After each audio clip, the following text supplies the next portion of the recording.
నిన్న మొన్న వర్షం చాలా గట్టిగా పడింది. అయితే మేము కోసిన వరి దిబ్బలు పెట్టి ఉంచాం. వాటికి ఏవైనా ఇబ్బంది వచ్చిందా ఈ వర్షం వల్ల అని చూడడానికి నేను మా నాన్నతో కలిసి వెళ్ళాను.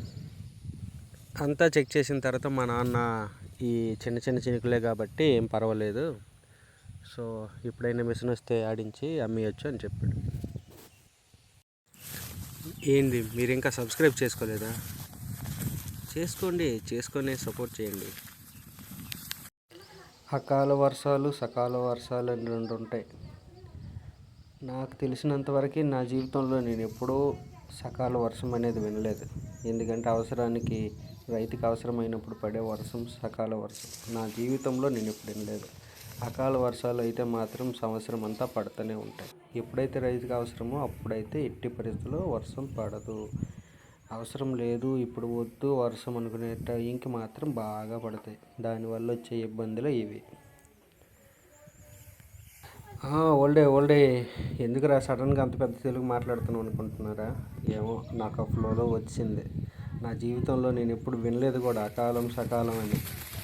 సరేలే, ఏదైతేనే నా మెసేజ్ ఏంటంటే అది వర్షం రైతు అస్సలు కాంబినేషనే కాదు.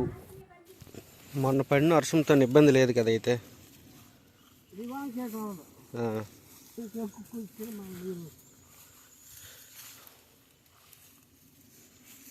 తడిసిపోతే ఇప్పుడు ఏడు చేస్తా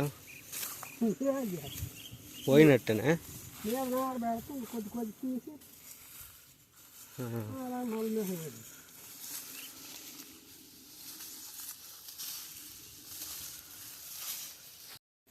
ఎన్ని బస్తాలు అవుతాయి ఇక్కడ?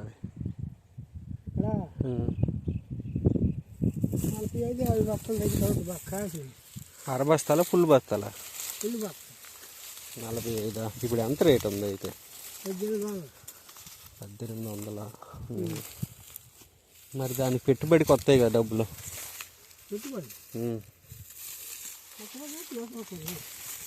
ఎక్కువ వస్తాయా?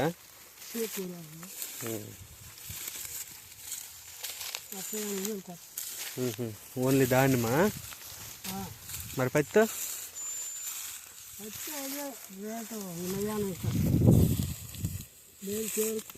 దాన్ని ఇంకన్నా పత్తికి ఎక్కువ పెట్టుబడి అవుతుంది కదా.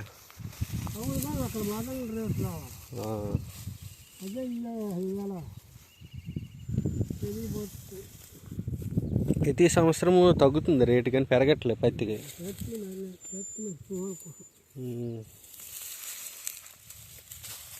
పత్తి ఏర్పించడానికే డబ్బులు ఇచ్చేస్తాను.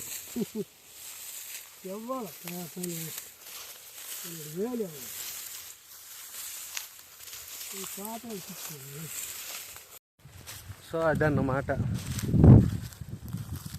సంవత్సరం మొత్తం పెట్టుబడి పెడితే ఒక సంవత్సరానికి మా పెట్టుబడి తీసేగా, అంటే పెట్టుబడి అంటే ఏంటి, వేరే వాళ్ళ దగ్గర అప్పు తీసుకొచ్చి, సో మాకు డబ్బులు అయితే ఎప్పుడైతే వస్తాయో ఆ డబ్బులు మేము అప్పులోకి ఇచ్చేస్తే ఒక 50,000 60,000 మిగులుతాయి. ఆ 50,000లో కూడా ఇంతకుముందు మేము ఎప్పుడైనా నా చదువు కోసం తీసుకున్నప్పు కానీ ఏదైనా అవసరానికి తీసుకున్నప్పు కానీ ఉంటుంది కదా, వాళ్ళకి వడ్డీలో ఒక 30,000 వరకు వెళ్ళిపోతాయి.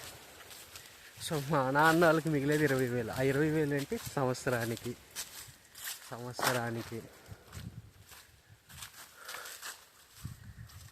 వీళ్ళు ఎలా నన్ను చదివించారు, ఎలా పంట పండించారు ఏంటి,